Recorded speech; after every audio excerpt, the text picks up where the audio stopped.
Yo, check out my website, www.theclownthompson.net. That's clown spelled with K, as you see here. As you see, here are my rants here. I'll be more and more regular in posting rants in the future. You see what I have going on here. Also, you can also get your merch here at www.cafepress.com. Search for the Clown Sports. You see here I have sweatshirts, hoodies, baby gear, mugs, t-shirts. So just come on over and grab yourself some merch. All right, man. Let's close this show out with something that you know and know well and dearly love, HBCU sports. Unfortunately, since the word tonight is Bamas, some Bamas are contaminating the sport that you love truly dearly to your heart. First, let's start with Deion Sanders.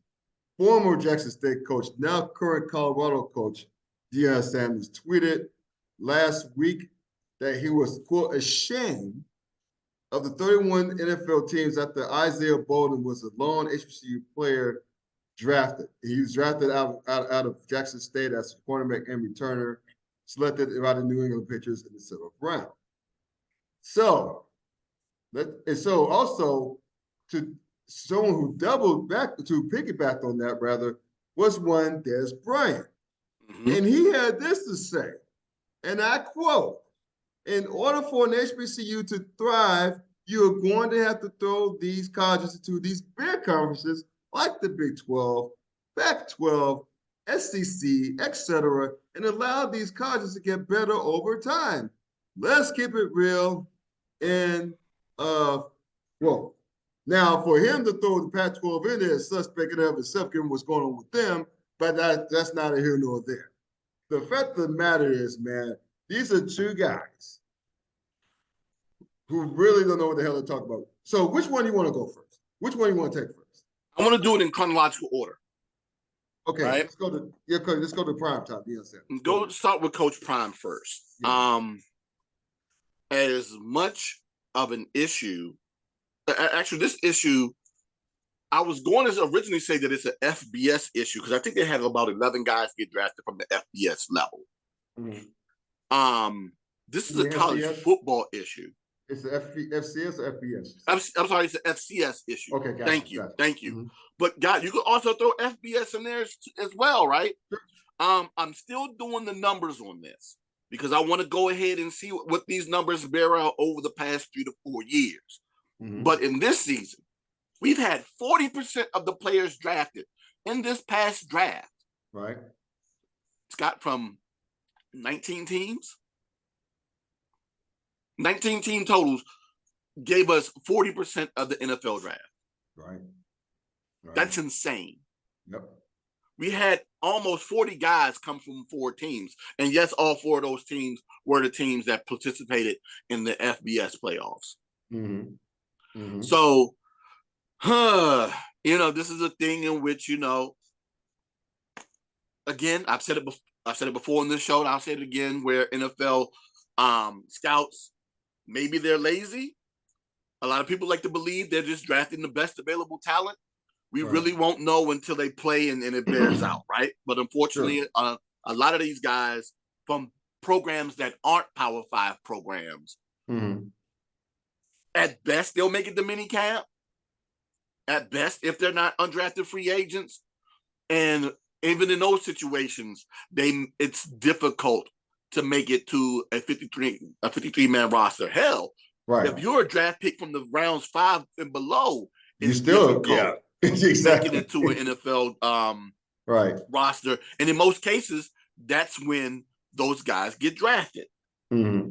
Now, Prime wants to go ahead and complain about the fact that only one guy got drafted from an HBCU this year. Everyone likes to point out the fact that 4 guys got drafted last year. No, technically it's 5 if you want to count Brian Cook.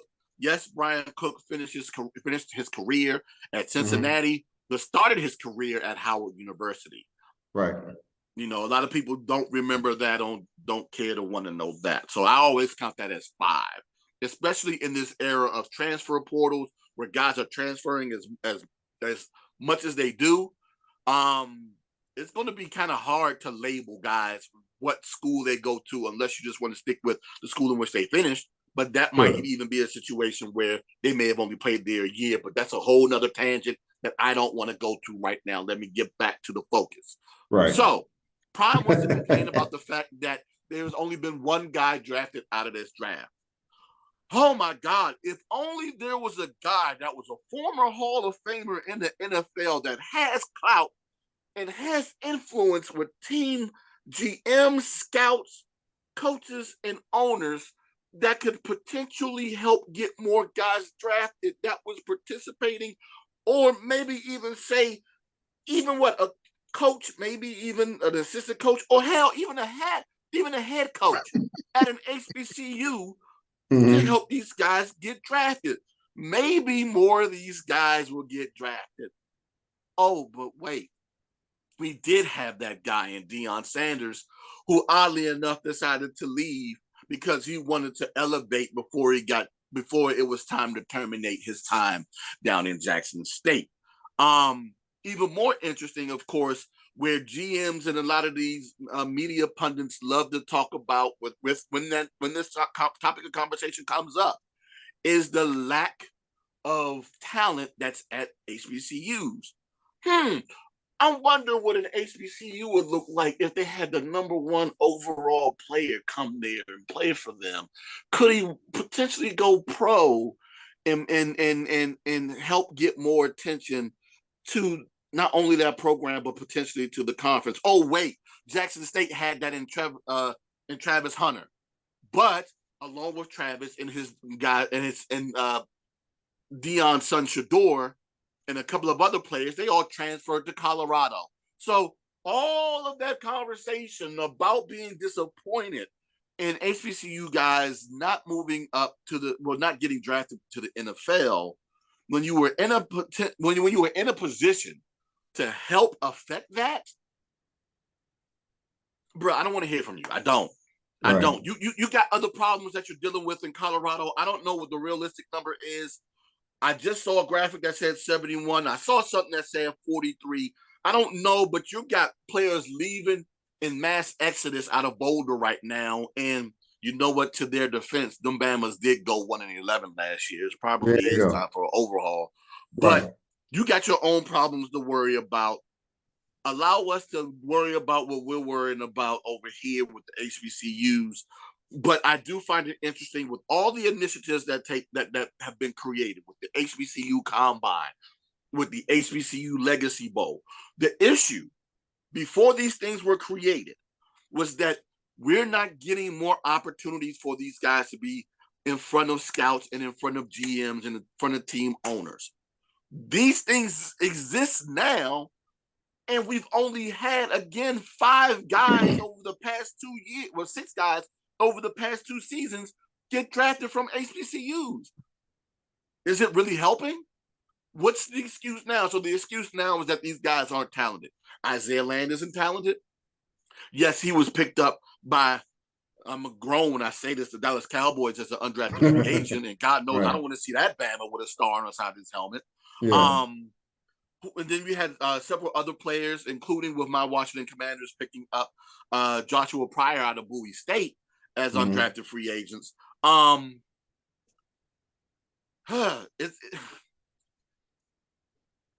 It's nice if these guys get drafted, but I would prefer that they go ahead and go as undrafted free agents, even though it's slightly harder for UDFA to get make a roster spot than a drafted guy. At least the UDFA guys have the opportunity to control their own narrative and decide where they want to go rather than being selected. And at the same time, they can negotiate at least a similar, if not greater, contract than the guy that gets drafted later on. So they have that freedom there to do that. And they get a shorter contract, so they have the ability, if they can play well within that time frame of their first contract, to get that bigger money quicker than you can if you get drafted. Again, it's great to hear your school name called. It's great to hear your favorite player's name get called late in the draft. But in that instance, rounds 5 or more, I would prefer that those guys go as UDFAs and get drafted because they have that control. But first Deion's words, and then another Cowboy comes out in Dez Bryant. Mm-hmm. Yeah, that's what got me. Dez Bryant. I was like, does he even know the back? Does he even know? I mean, they're FC. A lot of those HBCUs are FCS squads. Does he know like the difference between an FCS squad and the FBS squad, let alone the Power Five? No, he does not, right? So Yeah. he's just making it seem as though it's just easy for a FCS program whose average annual budget is of $10 million or less to just gallivant their way into a Power 5 conference.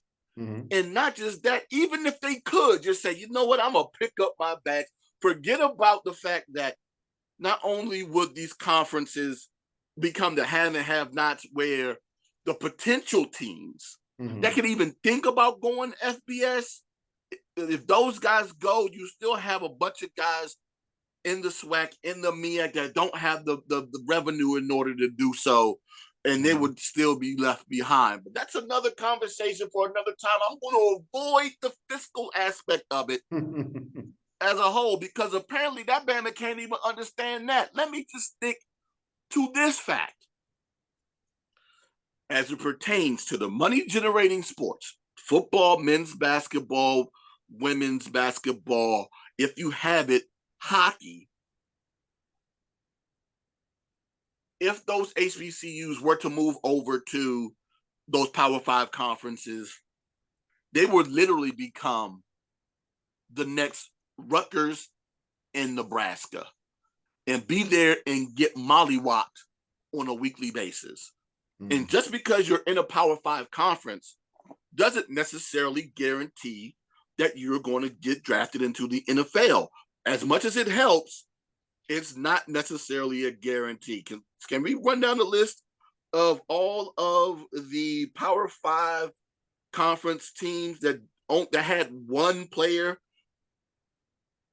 get drafted there? Let's go through this line real quick. Yes, Arizona State, Pac-12, like your boy called they should go to. I doubt that, right? Cal, another Pac-12 team, right? Florida State, one guy. Baylor, Big 12, one guy. Washington State, Rutgers, West Virginia, Virginia, Virginia Tech, Missouri, NC State, Georgia Tech, Bethune-Cookman, Texas Tech. Does it really help if you're in Power 5? Not necessarily, especially if you're getting mollywopped. You're still going to have one guy. Right. It don't even matter. So, bruh, I'm going to need you to either, and this isn't necessarily me being a gatekeeper here, right? This is me wanting someone to speak with some sort of intelligence. Right. Because what you're saying is these schools should just walk to a Power 5 and say, hey, let us in. When there are other FBS programs that are looking to do the exact same thing, that have larger revenues, that have larger enrollment than the HBCUs, that are actually getting state money, unlike most HBCUs, to help fund their institutions. That's another tangent that I know will probably, you know what, I'm not going to insult the man. I'm not. But for him to say what he said boggles my mind, to make it seem that easy. Oh, bro, you can just go ahead and just become a Power 5 conference team and go ahead and get your guys drafted. And then he followed it up by saying, if I wasn't playing ball, I would have gone to an HBCU. Wow. Again, I'm not going to sit here and insult the man, but yeah, I just ask that anyone that is critical of anything, it would help if you were educated on it, especially if you're speaking on HBCUs and it comes my way. I'm going to want you to be educated on it.